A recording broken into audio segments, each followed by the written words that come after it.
வரும் செவ்வாய்க்கிழமை பிறக்கும் தை மாதமும் தை பொங்கலும் இந்தியர்களுக்கும் நாட்டுக்கும் மேலும் வளத்தையும் நன்மையையும் கொண்டு வரட்டும்.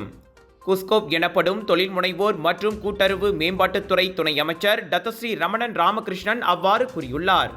தைப்பொங்கலை ஒட்டி தனது சுங்கைபுலோ நாடாளுமன்ற தொகுதியில் மகிழ்ச்சி பொங்கல் நிகழ்ச்சியில் பங்கேற்று உரையாற்றிய போது அவர் அவ்வாறு கூறினார். PKR கட்சியின் தகவல் பிரிவு துணைத் தலைவருமான அவர் அந்நிகழ்வில் சுங்கைபுலோ வட்டாரத்தைச் சேர்ந்த 4000த்திற்கும் மேற்பட்ட B40 இந்திய குடும்பங்களுக்கு பொங்கல் பொருட்களையும் கரும்புகளையும் அன்பளிப்பாக வழங்கினார்.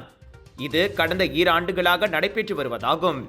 தை பிறந்தால் வழி பிறக்கும் என்ற ஊமை கொப்ப இந்த உழவர் திருநாள் மலேசிய இந்தியர்களின் முன்னேற்றத்திற்கு ஒரு புதிய தொடக்கமாக அமையட்டும் என்றார் அவர். இவ்வேளையில் தித்திக்கும் பொங்கல் நாளை மேலும் சிறப்பிக்கும் வகையில் இந்திய சமூகத்தின் பொருளாதாரத்தை வலுப்படுத்தும் மற்றொரு மகிழ்ச்சி செய்தியை துணை அமைச்சர் அறிவிக்க உள்ளார். அது என்ன திட்டம் என்பதை அறிந்து கொள்ள செவ்வாய்க்கிழமை வரை காத்திருங்கள் என இந்தியர் விவகாரங்களுக்கும் பொறுப்பேற்றுள்ள டத்தோஸ்ரீ ரமணன் கூறினார். கடந்த ஆண்டில் இந்திய சமூகத்துக்காக குஸ்கோப்பின் கீழ் 7 அம்ச திட்டங்கள் வெற்றிகரமாக நிறைவேற்றப்பட்டுள்ளன.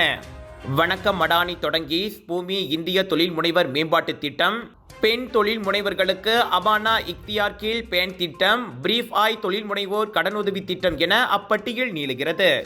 இத்திட்டங்கள் வாயிலாக ஏராளமான இந்தியர்கள் பயனடைந்துள்ளனர்.